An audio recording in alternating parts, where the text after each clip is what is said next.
Assalamualaikum warahmatullahi wabarakatuh. Perkenalkan, saya Emma dengan NIM 212020 3862202019 program studi akuntansi syariah. Adapun tujuan dari pembuatan video ini yaitu untuk memenuhi UTS ekonomi makro Islam yang dimana menjelaskan materi-materi yang telah dipelajari. Adapun pokok pembahasannya yang pertama, uang dalam ilmu ekonomi Islam, 2. Inflasi, 3. Kebijakan dalam menanggulangi inflasi, 4. Kebijakan dalam moneter Islam, 5. Keuangan publik Islam, 6. Sumber pengeluaran negara, 7. Peran zakat dalam menanggulangi kemiskinan. Adapun pokok pembahasan yang pertama yaitu uang dalam ilmu ekonomi Islam. Pengertian uang. Uang dalam ilmu ekonomi didefinisikan sebagai setiap alat tukar yang dapat diterima secara umum. Fungsi uang. Dalam Islam, uang dipandang sebagai alat tukar, bukan suatu komoditi.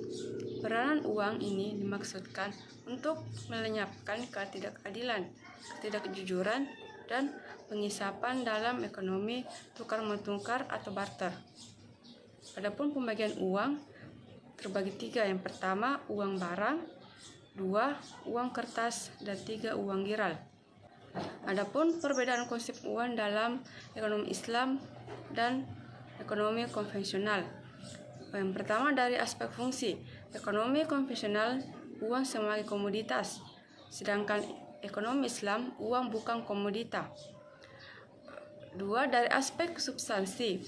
Ekonomi konvensional, pertama, uang seringkali diidentikan dengan modal atau kapital. Seringkali istilah uang. 2. Uang atau modal adalah barang. 3. Pribadi atau private goods. 3. Uang modal adalah flow konsep.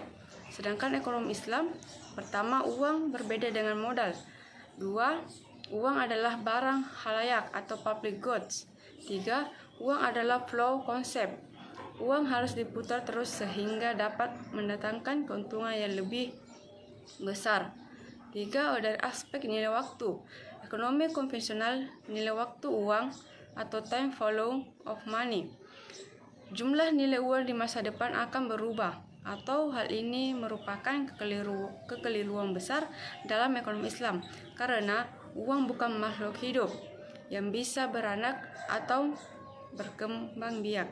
Sedangkan ekonomi Islam, nilai ekonomi waktu atau economic flow of time. Waktu mempunyai nilai ekonomi jika digunakan untuk memproduksi atau bisnis sehingga akan menghasilkan return. Adapun pokok pembahasan kedua yaitu inflasi.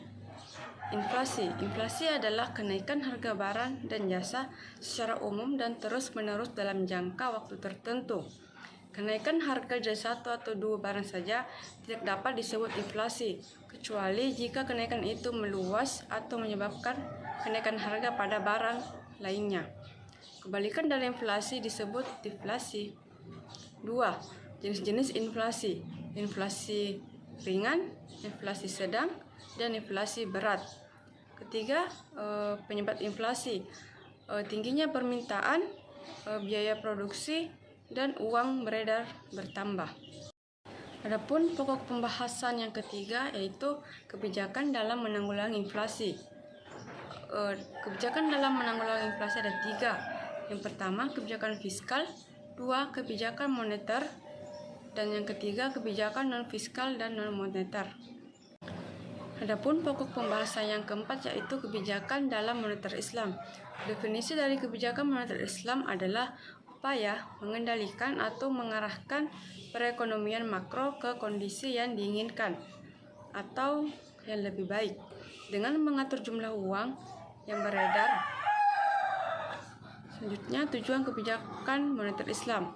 Tujuan kebijakan moneter Islam bertujuan untuk yang pertama, kesejahteraan ekonomi dengan kesempatan kerja penuh. 2.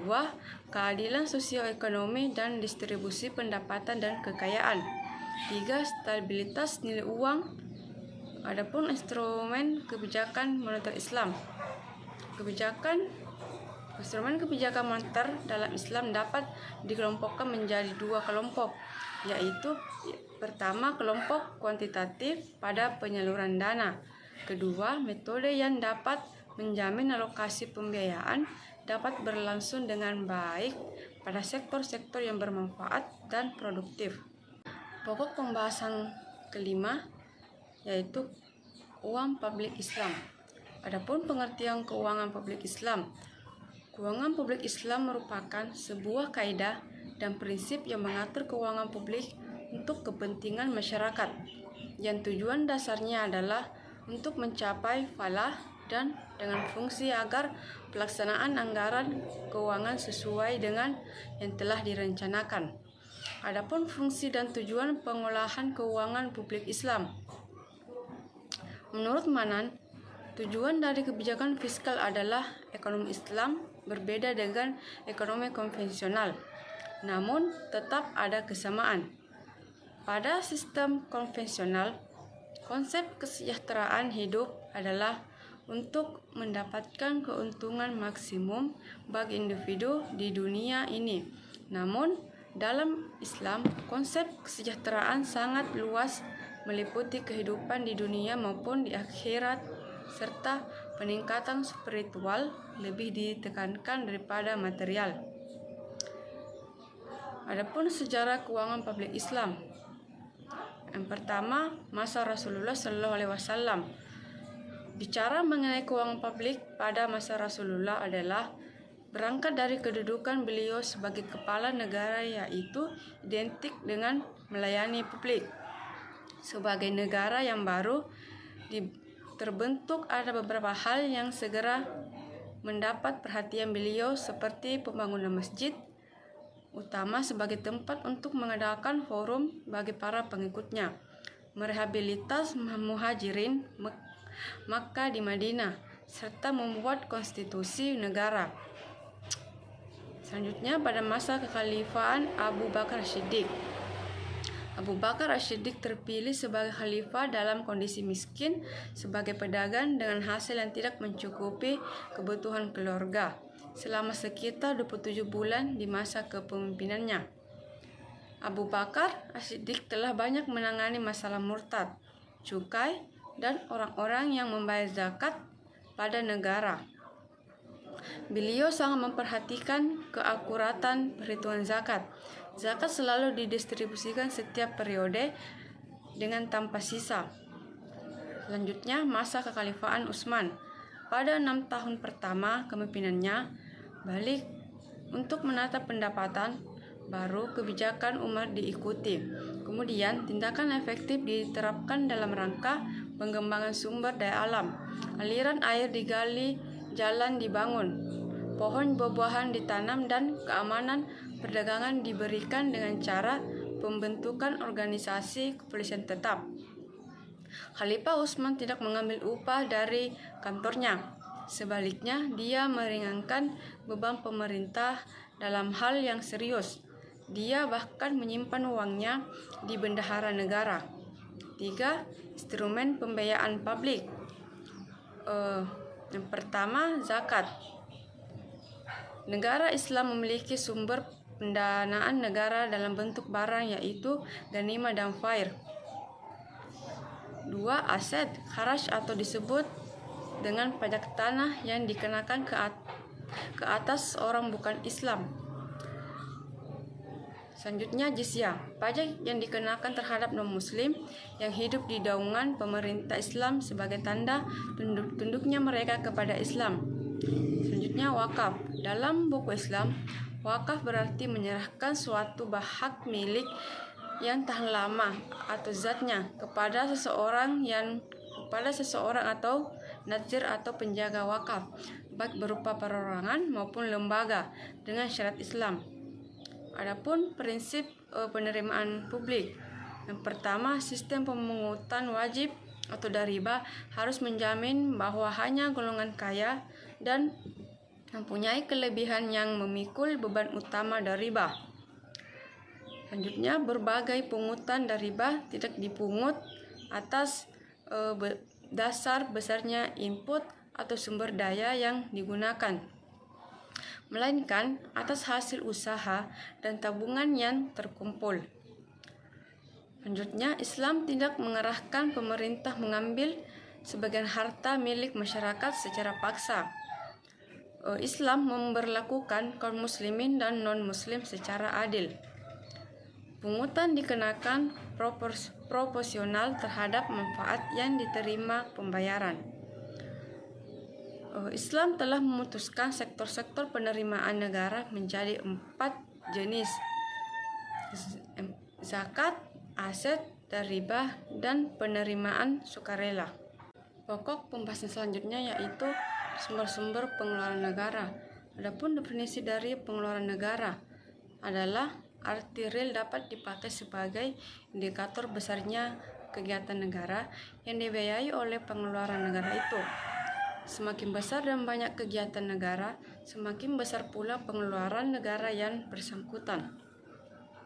Pengeluaran negara yaitu anggaran yang dikeluarkan oleh pemerintah dalam melaksanakan kebijaksanaan di bidang pengeluaran dalam APBN.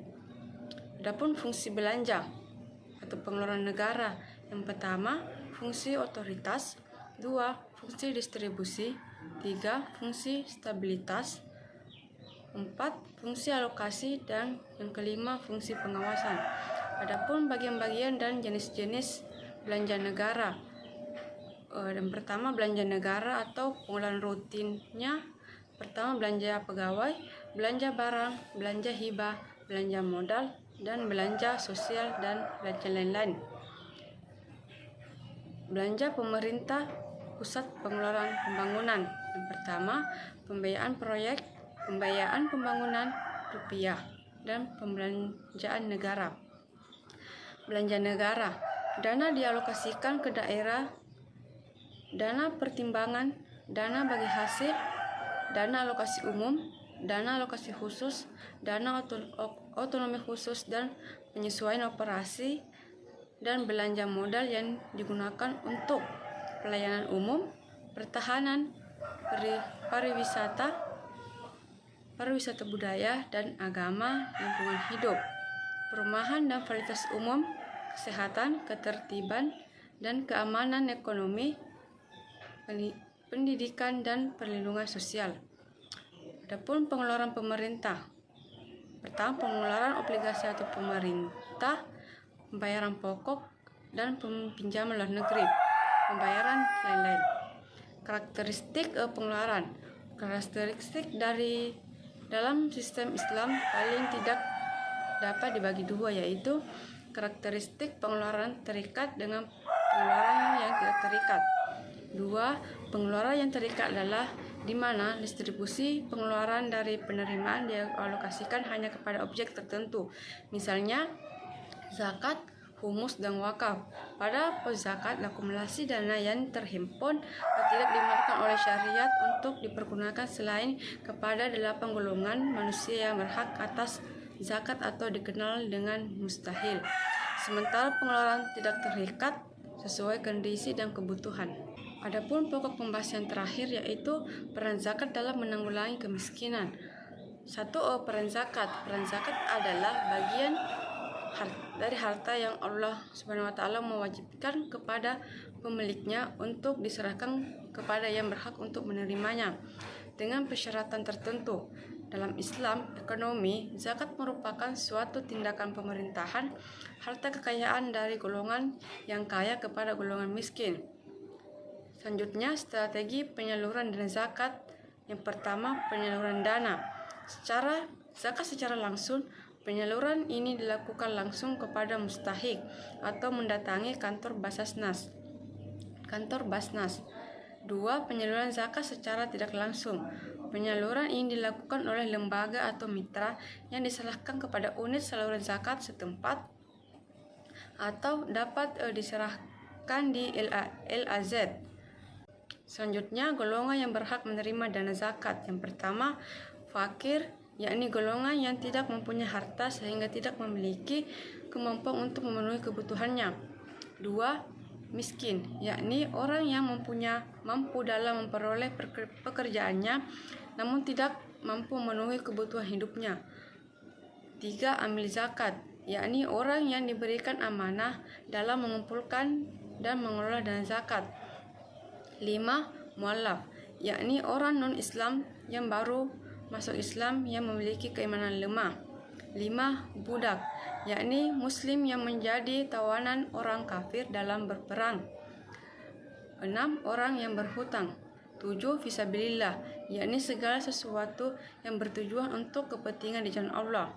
Dan terakhir, Ibnu Sabil, yakni orang yang sedang melakukan perjalanan jauh atau bukan untuk maksiat. Adapun macam-macam bentuk penyaluran dana zakat. Yang pertama, bantuan kesehatan, memberikan pelayanan kesehatan gratis kepada masyarakat. 2. Bantuan kemanusiaan, program yang dapat membantu masyarakat yang tertimpa musibah. 3. Bantuan pendidikan, program beasiswa bagi pelajar yang tidak mampu.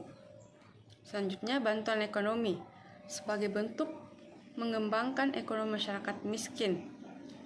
Dan selanjutnya, bantuan mandiri, program dalam bidang meningkatkan kualitas SDM. Selanjutnya, peran zakat terhadap kemiskinan. Peran zakat yang sangat menonjol ialah membantu masyarakat muslim lainnya dan menyatukan hati agar selalu berpegang teguh terhadap Islam, dan juga membantu setiap permasalahan yang timbul. Hal yang harus dilakukan sejak awal ialah mengatasi kemiskinan yang melilit masyarakat sekitar adalah dengan cara mewujudkan tatanan ekonomi yang memungkinkan lahirnya sistem distribusi yang adil. Strategi pengolahan zakat yang semuanya berorientasi pada berlipat gandanya pahala muzaki dan untuk meningkatkan kesejahteraan para mustahik, dan sistem sentralisasi zakat juga mampu mengentaskan kemiskinan yang ada. Itulah tadi hasil dari pemaparan materi-materi yang telah dipelajari. Wassalamualaikum warahmatullahi wabarakatuh.